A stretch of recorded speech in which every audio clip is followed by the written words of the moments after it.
इथे मी अर्धा लिटर दूध घेतलं आहे. दुधामध्ये अर्धी वाटी साखर टाकायची आहे आणि साखर दुधामध्ये वितळून घ्यायची आहे. त्यानंतर एका बाउलमध्ये मी थोडं दूध घेतलं आहे. त्यामध्ये 2 चमचे कस्टर्ड पावडर टाकायचं आहे आणि हे मिक्स करून घ्यायचं आहे.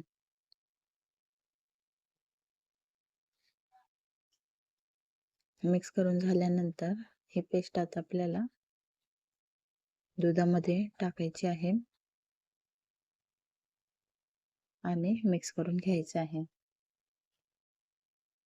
याला एक उकळी आल्यावर गॅस बंद करायचा आहे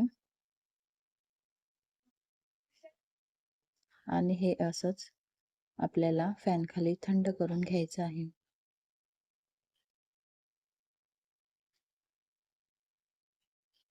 थंड झाल्यावर हे आपण आता एका बाउलमध्ये काढून घेणार आहोत.